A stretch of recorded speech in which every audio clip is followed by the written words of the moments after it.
ꯀꯝꯄꯅꯤꯗꯨꯗ ꯊꯕꯛ ꯇꯧꯕ ꯅꯨꯄꯥ ꯑꯃ ꯂꯤꯂꯤꯒꯤ ꯔꯨꯝꯗ ꯆꯪꯈꯤ. ꯅꯨꯄꯥꯗꯨ ꯆꯦ ꯑꯃ ꯄꯥꯏꯔꯒꯁꯨ ꯂꯥꯛꯏ. ꯅꯨꯄꯥꯗꯨꯅ ꯊꯣꯛꯂꯛꯄꯗ ꯆꯦꯗꯨ ꯌꯥꯎꯔꯛꯇꯦ. ꯂꯤꯂꯤꯗ ꯄꯤꯕꯒꯤ ꯄꯨꯔꯛꯂꯤꯕꯅꯤ ꯍꯥꯏꯕ ꯈꯪꯉꯤ. ꯏꯀꯨꯏ ꯀꯨꯏꯗꯅ ꯂꯤꯂꯤ ꯑꯃꯨꯛ ꯊꯣꯛꯂꯛꯇꯨꯅ, "ꯇꯣꯝꯊꯤꯟ, ꯅꯪ ꯊꯥꯏꯂꯦꯟꯗ ꯆꯠꯄꯒꯤ ꯇꯤꯀꯦꯠꯇꯣ ꯍꯧꯖꯤꯛꯐꯥꯎ ꯀꯛꯇ꯭ꯔꯤꯕ?" "ꯍꯧꯖꯤꯛꯇ ꯀꯛꯇ ꯉꯥꯏꯔꯤ. ꯍꯣꯔꯦꯟ ꯅꯨꯃꯤꯗꯥꯡꯒꯤ ꯄꯨꯡ 7ꯗ ꯇꯥꯔꯦ." ꯂꯤꯂꯤꯅ, "ꯑꯩꯒꯤꯁꯨ ꯇꯤꯀꯦꯠ ꯑꯃ ꯀꯛꯈꯣ." ꯇꯣꯝꯊꯤꯟ ꯂꯤꯂꯤꯁꯨ ꯆꯠꯀꯅꯤ ꯍꯥꯏꯕꯗꯨꯗ ꯌꯥꯝꯅ ꯍꯔꯥꯎꯏ. "ꯂꯤꯂꯤ, ꯅꯪꯁꯨ ꯆꯠꯄ ꯌꯥꯎꯒꯦ ꯍꯥꯏꯔꯣ?" ꯍꯥꯏꯅ ꯍꯪꯉꯤ. "ꯍꯣꯏ, ꯑꯩꯁꯨ ꯍꯟꯗꯛꯇꯤ ꯊꯕꯛ ꯑꯔꯨꯕ ꯀꯩꯁꯨ ꯂꯩꯇꯦ. ꯑꯁꯣꯟꯒꯤꯗꯣ ꯀꯃꯥꯏꯅ ꯇꯧꯒꯦ ꯍꯥꯏꯕꯗꯣ ꯑꯃꯨꯛꯇ ꯌꯦꯡꯁꯤꯟꯕ ꯑꯣꯏꯅ ꯆꯠꯀꯦ ꯇꯧꯕꯅꯤ. ꯀꯥꯁꯦꯝꯗ ꯅꯪ ꯅꯇꯣꯝꯇꯅ ꯍꯥꯏꯕꯗꯣ ꯊꯥꯖꯗꯕꯁꯨ ꯌꯥꯏ. ꯑꯩꯒ ꯌꯥꯎꯅ ꯄꯨꯟꯅ ꯍꯥꯏꯃꯤꯟꯅꯁꯤ. ꯑꯗꯨꯒ ꯑꯃꯅ, ꯍꯧꯖꯤꯛꯁꯤꯗ ꯅꯨꯄꯥ ꯑꯃ ꯂꯥꯛꯑꯝꯃꯤꯗꯣ ꯅꯪꯕꯨ ꯇꯔꯃꯤꯅꯦꯠ ꯇꯧꯕꯒꯤ ꯂꯦꯇꯔ ꯄꯤꯕ ꯂꯥꯛꯑꯝꯕꯅꯤ. ꯑꯗꯨꯕꯨ ꯑꯩꯅꯗꯤ ꯁꯥꯏꯟ ꯇꯧꯗ꯭ꯔꯤ. ꯉꯔꯥꯡ ꯅꯨꯡꯊꯤꯜ ꯚꯥꯏꯁ ꯗꯥꯏꯔꯦꯛꯇꯔ ꯑꯃꯗꯤ ꯑꯇꯣꯞꯄ ꯁꯦꯅꯤꯌꯔ ꯑꯣꯐꯤꯁꯥꯔ ꯃꯌꯥꯝꯒꯁꯨ ꯑꯩꯒ ꯋꯥꯔꯤ ꯁꯥꯟꯅꯩ. ꯚꯤꯗꯤꯗꯨꯅ ꯑꯩꯉꯣꯟꯗ ꯅꯪꯕꯨ ꯁꯣꯏꯗꯅ ꯂꯧꯊꯣꯛꯀꯅꯤ ꯍꯥꯏ. ꯑꯩꯅ ꯃꯍꯥꯛꯀꯤ ꯗꯤꯁꯤꯖꯟꯗꯣ ꯌꯥꯔꯣꯏ ꯍꯥꯏꯅ ꯌꯦꯠꯈꯤ. ꯑꯗꯨꯗꯒꯤ ꯃꯍꯥꯛꯅ ꯉꯁꯤ ꯃꯤꯇꯤꯡ ꯇꯧꯗꯨꯅ ꯑꯣꯐꯤꯁꯥꯔ ꯃꯌꯥꯝꯁꯤꯡꯒꯤ ꯃꯣꯠꯁꯨ ꯐꯣꯡꯗꯣꯛꯍꯟꯅꯤ ꯍꯥꯏꯕꯅꯤ. ꯃꯈꯣꯏ ꯃꯌꯥꯝꯅ ꯅꯪꯕꯨ ꯊꯕꯛ ꯇꯧꯕ ꯌꯥꯔꯣꯏ ꯍꯥꯏꯔꯛꯑꯕꯗꯤ ꯑꯩꯅ ꯅꯪꯕꯨ ꯀꯟꯕ ꯉꯝꯃꯣꯏ. ꯍꯣꯔꯦꯟꯒꯤ ꯃꯤꯇꯤꯡꯁꯤꯗꯤ ꯂꯣꯊꯦꯁꯨ ꯌꯥꯎꯒꯗꯧꯔꯤꯕꯅꯤ." ꯁꯤ ꯍꯥꯏꯔꯝꯂꯒ ꯂꯤꯂꯤ ꯃꯍꯥꯛꯀꯤ ꯔꯨꯝꯗ ꯑꯃꯨꯛ ꯆꯪꯈꯤ. ꯂꯤꯂꯤꯅ ꯍꯥꯏꯔꯝꯂꯤꯕ ꯂꯣꯊꯦꯗꯨ ꯀꯝꯄꯅꯤ ꯑꯗꯨꯒꯤ ꯂꯤꯗꯔꯅꯤ. ꯇꯣꯝꯊꯤꯟꯅ, "ꯉꯔꯥꯡ ꯐ꯭ꯔꯥꯟꯁꯤꯁꯅ ꯀꯝꯄꯅꯤꯁꯤꯗ ꯂꯥꯛꯂꯒ ꯂꯥꯡꯈꯤꯕ ꯃꯌꯥꯝꯗꯨꯅ ꯂꯣꯏꯅ ꯁꯣꯏꯍꯜꯂꯤꯕꯅꯤ. ꯑꯩꯅ ꯐꯨꯈꯤꯕꯗꯨꯁꯨ ꯂꯤꯗꯔꯒꯤ ꯅꯥꯀꯣꯡꯗ ꯁꯣꯏꯗꯅ ꯌꯧꯔꯝꯂꯅꯤ. ꯑꯩ ꯀꯩꯁꯨ ꯈꯟꯗꯦ. ꯃꯈꯣꯏꯅ ꯄꯥꯝꯗ꯭ꯔꯒꯅ ꯇꯣꯛꯑꯦꯗꯅ. ꯑꯗꯨꯕꯨ ꯀꯝꯄꯅꯤ ꯑꯁꯤꯒꯤ ꯁꯦꯂꯔꯤꯗꯤ ꯌꯥꯝꯅ ꯋꯥꯡꯉꯤ. ꯑꯗꯨꯅ ꯑꯩ ꯃꯈꯥ ꯇꯥꯅ ꯊꯕꯛ ꯇꯧꯕꯗꯤ ꯄꯥꯝꯃꯤ. ꯑꯩꯅ ꯂꯤꯂꯤꯒꯤ ꯑꯦꯁꯤꯁꯇꯦꯟ ꯑꯣꯏꯔꯤꯕ ꯃꯈꯩ ꯂꯣꯒꯥꯟꯗꯤ ꯁꯥꯎꯅꯤꯡꯕꯅ ꯃꯁꯥꯗꯨ ꯄ꯭ꯔꯣꯛ ꯄ꯭ꯔꯣꯛ ꯆꯥꯛꯀꯗꯧꯔꯤꯕꯅꯤ. ꯂꯤꯂꯤꯅ ꯑꯩꯒꯤ ꯃꯤꯆꯪꯗ ꯂꯩꯗꯨꯅ ꯍꯣꯠꯅꯕꯤꯕꯁꯦ, ꯁꯤꯃꯗꯤ ꯑꯩ ꯌꯥꯝꯅ ꯍꯔꯥꯎꯏ." ꯇꯣꯝꯊꯤꯟꯅ ꯐ꯭ꯂꯥꯏꯠ ꯁꯤꯠ ꯍꯥꯡꯂꯤꯕ꯭ꯔꯥ ꯍꯥꯏꯅ ꯌꯦꯡꯉꯤ. ꯁꯤꯠ ꯑꯃꯈꯛ ꯍꯥꯡꯗꯨꯅ ꯂꯩꯔꯝꯃꯤ. ꯂꯥꯏꯕꯛ ꯐꯕꯗꯤ ꯁꯤꯠꯇꯨ ꯇꯣꯝꯊꯤꯟꯒꯁꯨ ꯊꯪꯅꯩ. ꯅꯨꯡꯊꯤꯜ ꯄꯨꯡ 2 ꯇꯥꯔꯛꯄꯗ ꯇꯣꯝꯊꯤꯟꯗ ꯀꯣꯜ ꯑꯃ ꯂꯥꯛꯏ. ꯐꯣꯟꯗꯨꯗ ꯅꯨꯄꯥ ꯑꯃꯅ ꯃꯍꯥꯛꯄꯨ ꯀꯟꯐꯔꯦꯟꯁ ꯔꯨꯝꯗ ꯂꯥꯛꯅꯕ ꯍꯥꯏꯔꯛꯏ. ꯇꯣꯝꯊꯤꯟꯁꯨ ꯚꯥꯞ ꯇꯥꯔꯦ. ꯃꯤꯇꯤꯡꯗꯨ ꯉꯁꯥꯏ ꯂꯤꯂꯤꯅ ꯍꯥꯏꯔꯝꯕ ꯃꯤꯇꯤꯡꯗꯨ ꯑꯣꯏꯒꯅꯤ ꯍꯥꯏꯕ. ꯐꯣꯟ ꯊꯝꯂꯕ ꯃꯇꯨꯡ ꯇꯣꯝꯊꯤꯟꯅ ꯍꯧꯒꯠꯂꯒ ꯆꯠꯀꯦ ꯇꯧꯕꯒ ꯂꯤꯂꯤꯁꯨ ꯃꯍꯥꯛꯀꯤ ꯑꯣꯐꯤꯁꯇꯒꯤ ꯊꯣꯛꯂꯛꯏ. ꯂꯤꯂꯤꯅ, "ꯍꯧꯖꯤꯛ ꯃꯤꯇꯤꯡ ꯂꯥꯛꯑꯣꯅ ꯀꯣꯜ ꯇꯧꯔꯛꯑꯝꯕ꯭ꯔꯥ?" "ꯍꯣꯏ, ꯇꯧꯔꯛꯑꯝꯃꯦ." ꯂꯤꯂꯤꯅ, "ꯆꯠꯂꯁꯤ ꯂꯥꯎ. ꯍꯣꯔꯦꯟ ꯃꯤꯇꯤꯡꯗ ꯅꯪꯅ ꯉꯝꯅꯕ ꯑꯗꯨꯝ ꯉꯥꯡꯅꯧ. ꯑꯩꯅꯗꯤ ꯃꯇꯦꯡ ꯄꯥꯡꯕ ꯉꯝꯗꯧ ꯃꯥꯟꯗꯦ." ꯇꯣꯝꯊꯤꯟ ꯀꯔꯤꯁꯨ ꯈꯨꯝꯗꯦ. ꯃꯈꯣꯏ ꯑꯅꯤ ꯀꯟꯐꯔꯦꯟꯁ ꯔꯨꯝꯗꯨ ꯌꯧꯔꯛꯏ. ꯇꯣꯝꯊꯤꯟꯅ ꯔꯨꯝꯗꯨꯒꯤ ꯊꯣꯡꯗꯨ ꯍꯥꯡꯇꯣꯛꯂꯒ ꯆꯪꯉꯤ. ꯀꯥꯗꯨꯗ ꯍꯥꯟꯅ ꯃꯈꯣꯏ 7-9ꯃꯨꯛ ꯐꯝꯗꯨꯅ ꯂꯩꯔꯝꯃꯤ. ꯂꯩꯔꯝꯂꯤꯕ ꯃꯌꯥꯝꯗꯨꯅ ꯇꯣꯝꯊꯤꯟꯗ ꯂꯣꯏꯅ ꯌꯦꯡꯉꯛꯏ. ꯃꯈꯣꯏꯁꯤꯡꯗꯨ ꯀꯝꯄꯅꯤ ꯑꯗꯨꯒꯤ ꯑꯇꯣꯞꯄ ꯗꯤꯄꯥꯔꯠꯃꯦꯟꯒꯤ ꯂꯤꯗꯔ ꯉꯥꯛꯇꯅꯤ. ꯚꯥꯏꯁ ꯗꯥꯏꯔꯦꯛꯇꯔꯗꯨꯁꯨ ꯌꯥꯎꯔꯝꯃꯤ. ꯀꯥꯗꯨꯗ ꯊꯥꯔꯤꯕ ꯇꯦꯕꯜꯗꯨ ꯑꯁꯨꯛꯀꯤ ꯃꯇꯤꯛ ꯁꯥꯡꯉꯤ. ꯑꯔꯣꯏꯕꯗ ꯃꯌꯥꯏꯒꯤ ꯑꯍꯥꯡꯕꯗ ꯂꯤꯗꯔ ꯁꯤꯠ ꯑꯃ ꯈꯥꯛꯇꯨꯅ ꯊꯝꯃꯤ. ꯇꯣꯝꯊꯤꯟꯒ ꯂꯤꯂꯤꯒ ꯃꯥꯌꯣꯛꯅꯗꯨꯅ ꯐꯝꯃꯤ. ꯂꯤꯗꯔ ꯂꯣꯊꯦ ꯌꯥꯎꯗ꯭ꯔꯤꯕꯅꯤꯅ ꯃꯤꯇꯤꯡꯗꯨ ꯍꯧꯗ꯭ꯔꯤ. ꯇꯣꯝꯊꯤꯟꯒꯨꯝꯕ ꯑꯦꯁꯤꯁꯇꯦꯟ ꯃꯆꯥ ꯑꯃ ꯂꯧꯊꯣꯛꯄ ꯈꯛꯇꯒꯤ ꯃꯤꯇꯤꯡꯗꯨ ꯇꯧꯕ ꯅꯠꯇꯦ. ꯂꯤꯂꯤꯒ ꯚꯥꯏꯁ ꯗꯥꯏꯔꯦꯛꯇꯔꯒ ꯃꯣꯠ ꯃꯥꯟꯅꯗꯕꯒꯤ ꯚꯣꯠ ꯇꯧꯒꯦ ꯍꯥꯏꯅ ꯇꯧꯔꯤꯕꯅꯤ. ꯚꯥꯏꯁ ꯗꯥꯏꯔꯦꯛꯇꯔꯒꯤ ꯑꯦꯁꯤꯁꯇꯦꯟ ꯅꯨꯄꯤꯗꯨꯁꯨ ꯀꯥꯗꯨꯗ ꯂꯦꯞꯇꯨꯅ ꯂꯩ. ꯃꯍꯥꯛꯅ ꯇꯣꯝꯊꯤꯟꯗ ꯃꯃꯤꯠꯇꯨ ꯈꯥꯅ ꯈꯥꯅ ꯌꯦꯡꯉꯤ.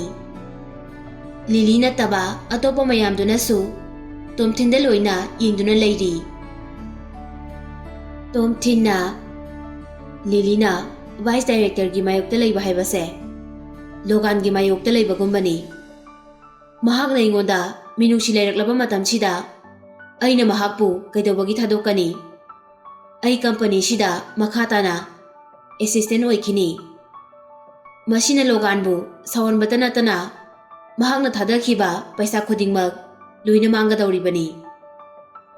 Minute 5 muk leiraba matung kadugi thongdu hangtorai.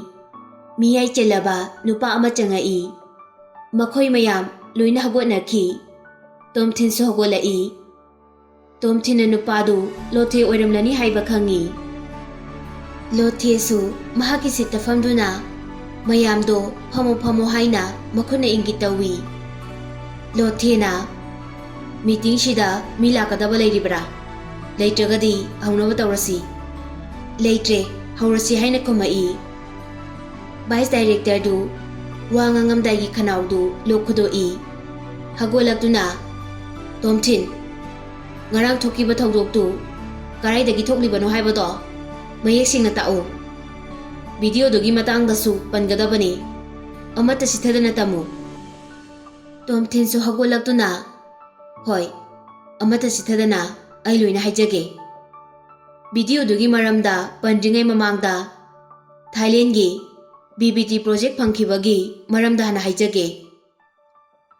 Aina yamwana project tu phangnaba hotnakhi. Adubu pumnamaktu Francis na arembada tahankhi.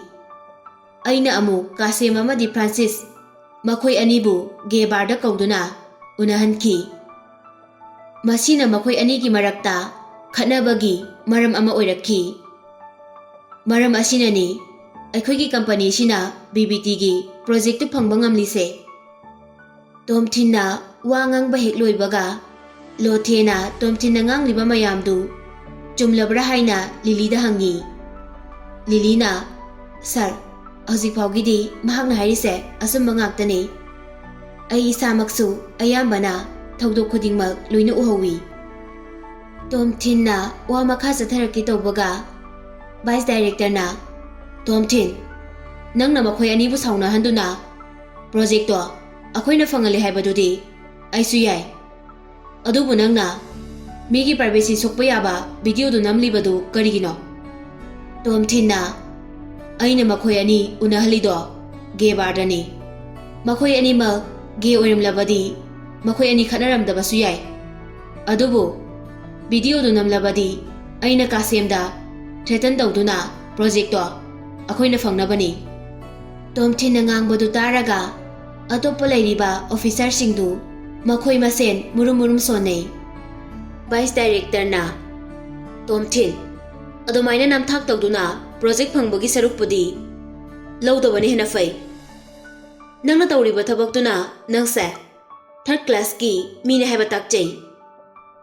Tomthin na wase mayam mamangda haibadi khara lemamdabadi ai.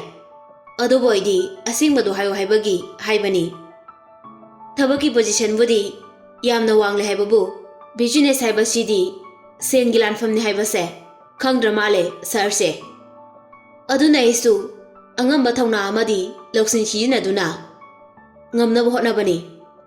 Karigi sauruni ahanbada Francis na gunda mayam nektuna aiga sakhangnaba sahanki.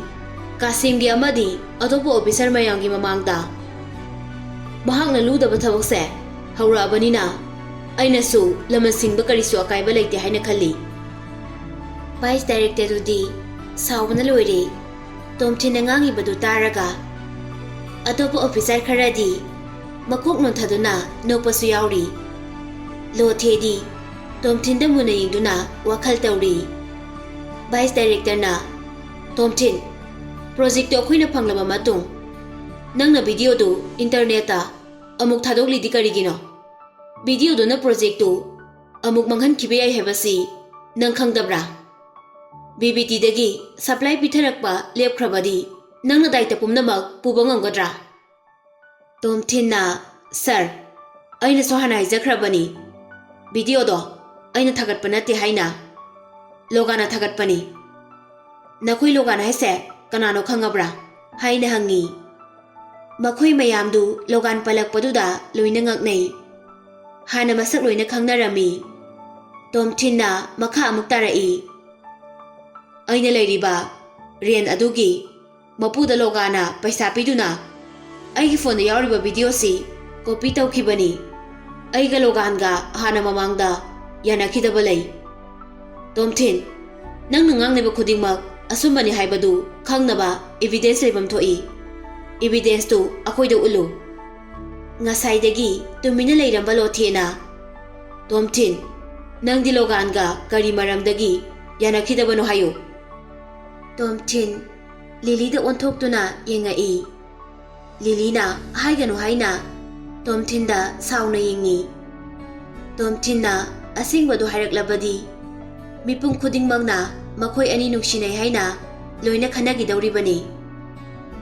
Tomthin noktuna aiga Loganga yengnabani nungsibagi lanfamda maramdi aina aigi boss Lily bu nungsi. Loganasu Lily bu nungsi. Mayamdu ngaktuna Lily da loina yengthokki. Lily di ikaibana mamaidu nonthaki. Tomthin na Logana ingoda paisa mayam piduna Lily dagi laptho haiki. Adubu aina yakhide. Maramdi aina Lily bu thamoi singna nungsi. Aina mangona nungsi base mantiknaba yaba nate. Adudagi Logana aibu yegnabani haina khanba hauki. Local police nektuna aibu jail da thamnaba hotnaki. Laibak fabadi mai pakide. Numit kharani gi matungdasu mahakna ingoda amuk kihanki. Lily bu thado haina adudasu aina yakhide. Aigi punsidi Lily gi damak kathokrabani haina. Tomthin gi wafamdu tabada kaduda leiriba mi khudingmak noktaba amata yaude. Lily amadi vice director du natana Lothesu manaton hotpa saduna nokpadu makuna khumjili. Lily mamai non thaduna Tomthin sauna yengi. Tomthin na sorry miss idea singbado haijabani. Lothena mayamnu tumina lehelli. Tomthin mafam sidai khoi romance to bolak banate poinda mulao. Romance kamari leinaba wafam di makhata na pala anu.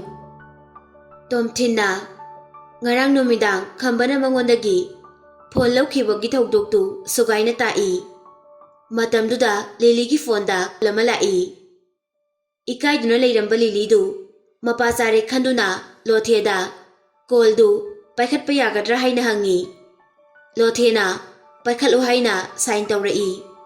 Lily wari sanaduna conference room dagi thoki. Vice director na Tomthin nangna haibada khambana nangi phone dagi video du copy tawki hai. Copy tawbadu nang uhawra. Uhawradi evidence oina ulu. Khambana satkhibadudi thabak satpa oirambasu yai. Tomthin di uhawbana tabanina praman di piba ngamte. Tomthin bu mara leire haibasi aina khangbadagi mahakpu thabaktagi lokthokke hairibani. Adobo sales department gi director oiriba Lily na sign taroktabadagi ngasigi meeting si aina sinbani. Company asina Tomthin gumamidi kaidawnungda saugatabana fani. Aidi mahakpu company asida makhata na leiba pamde. Tomthin se corruption tawba moral character yaudaba mini. Mayam aigi mosida yaningadi khuthangat piyu. Lily gi misangda leiduna Tomthin bu company asida dum leiba pamlagana thangat piganu. Makhoi mayamdu makhut thangalai. Amakhakti thangalakte. Tomthin na mahakidi share phangamaroi haina khalli. Botu vice director na ngamlabagumbani. Tomthin hojikti aigi mota mi khudingmak loina yanarabanina nang tokpa tarene ko. Conference room gi thongdu hangdoktuna Lily sangai. Matungda nupi amasu inarai. Nupi du Chanu oirami. Tomthin na Chanu nang sida kaidawla iba. Chanu su larik laisugi gyan leirabanina Lothena conference adugi leader ni haiba khangi. Chanu na Lotheda narukna makuk non thai. Tomthin aina sida laklise nang thabak talamlani haina lakpani. Tomthin nang na aibu numidang ama kanbikhibado adudagi aina nang lande haibasi khangbani. Januna mahaki phone du puthoraktuna Tomthin da photo ama yenghalli. Tomthin, nanga yanade haiba paisa paiba nupa do siro haina hangi. Tomthin na photo du yingi. Photo du da yamna nanba car amagi manakta mi mari lepadu ui. Nakan amaromdana Logan amadi mahaki driver du lepi. Nakan amaromdana khamba amadi Helen lepaga lei. Tomthin yam ngakna Chanu, nang di sigi photo se kamaina kapino. Helen yamna toina punba mamanabi ama lei. Aiga su khangnai. Aina ngasai call tawduna Helen obra haina hangbada. Nupiduna ngasai thingnarami. Yamna nanba car amagi manakta khambaga makhoi ani lepaga leihawi. Car du yamna phajei haina mahakna photo kaphokbani hai. Aisu photo se ek phangbaga nangi nanakta laklisini. Nangna haiba inakun manupada side yaurishira. Tomthin thamoida nungaiba fauduna wa phauba ngangba ngamde. Januna Tomthin kedaurage mi onaraba onade mahakne thank you Janu. Tomthin di harau mandana Janubu konsiningi adubu nupi oibanina pharak tarani khalli. Tomthin na phone du paiduna leiriba officer mayamduda mathang yenghalli. Aroibada lothe da piduna yenghalli. Tomthin na photo do mayamda muk utuna maya sida uriba nupasini Logan haido. Nakhoina evidence haido sida leire. Mahaknani sida lepliba nupasida paisa piduna aigi phone da yawa video du copy ta holisi. Mahaki mamingna khamba kawi. Janu da amuk makhut thinduna mahaki maming Janu. Mahaksu aiga puna leiminabani. Mahak masamakna khambana video du copy tawkhibadu uhawi hai. Mahakna aigi di witness ni. Tomthin na phone du lothe da amuk piduna yenghalli. Lothe na Janu sida uriba nupasira khamba haise. Nangna uhobo khudingmak loina tamu. Mani mahak aiga puna leiminabani. Januna amuk kahana lotheda ngarangi thogdoktugi matangda mana uhoba khudingmak loina tami. Lothena Janu thank you. Adomna matang sana lakpana Tomthin bu kanbadi ngamhaure. Januna masidi miyoiba ama oibagi mating pangbani. Tomthin se afaba mini. Numit kharani gi mamangdasu mahakna aigidamak lepiduna local gunda amadagisu aibu kanbiki. Tomthin bu thabaktagi lakthokpiganu. Lothena haujikti asumbadu khangabanina meeting si matang swaida loisilasi. Tomthin na video du thagatpa natrabanina makhatana assistant oina thabak tawba yakhini. Adubo mahakna video du kaktana thambadagi thawjoksi thoklibani. Aduna mahaksu punishment kharadi pigani. Punishment du kona hairage. Tomthin da amuk mayon sinduna Tomthin thawdoksida phataba phol thoklaklabadi nangna daita pumnamak pugadabani. Nangna tawgadaba hairadi ngasimak Thailand da satuna nangna problem si loisinaba tawgadabani. Tomthin na hoi sir adugidi aina fanaba singe. Horen satpagi ticket su kaklabani. Meeting is over. Lothe du hagotuna kadudagi thoki. Officer mayamdusu mathang loina inakhi. Vice director duna Tomthin nang mai pak lekhan kinu. Aina nang budi company sida makhatana thabak sungtok toholoi.